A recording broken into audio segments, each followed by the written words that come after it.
Hey, what's up, YouTube? I wanted to do a quick 1 week review of the brand new Dell 9300 XPS.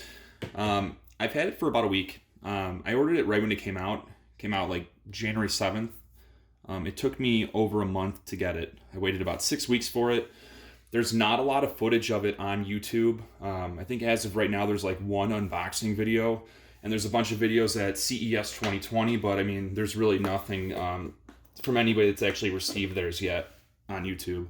The first thing you notice when you take it out of the box is that it is really, really nice. I mean, the finish, the aluminum that they use, it's light, incredibly thin, and it feels really, really solid. They included the dongle, which I'm pretty happy about. It's like one less thing you have to go on Amazon and order. Thought that was pretty cool. One nice thing about the design is that you can open it with one hand, where a lot of laptops, you kind of have to go in there like this to open it. This thing you can seriously open up with one hand. Pretty cool.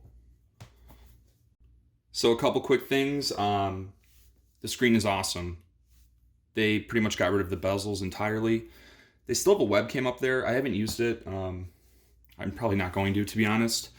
I love the keyboard. I was kind of nervous because I have really, really big hands, and I heard that they reduced the depth of the keys. I love the finish.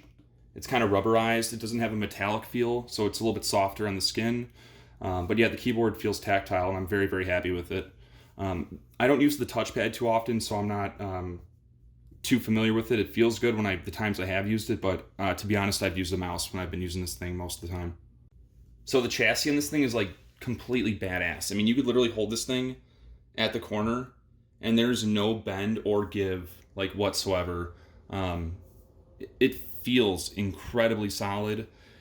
I've been looking for heat. I haven't really felt much. I've used it a decent amount over the past week, and it has not gotten hot, which is a good sign, obviously.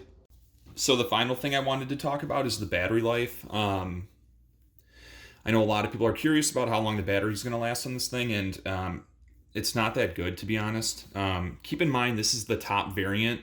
It comes with a different screen than the other three. To get the top of the line specs with the 16 gig and the half terabyte, you had to get the UHD screen. So I'm going to assume that the screen has some effect on the battery. I was really hoping to get at least 6 to 7 hours out of it. I think it's going to be about 4.5 to 5. But yeah, I've only had it for a week. I haven't really sat down with a clock to actually time it to see how long it lasts. But you can see I'm almost fully charged, and it's about 4.5 hours right now. So I'm thinking it's going to be about 5 hours on a full charge, which is kind of disappointing for an Ultrabook. But yeah, it is what it is. It's really thin, so I guess that's the problem. Overall, I'm really happy. I'm glad I didn't get the 2-in-1. I don't really like the tablet concept, and I don't really plan on touching the screen with my fingers. So I'd assume that this is a little bit more solid than the Dell 2-in-1. I haven't had one in my hands, but I just assume that this is going to be a little bit more of a strong frame and chassis. But yeah, that's it. The Dell XPS 9300.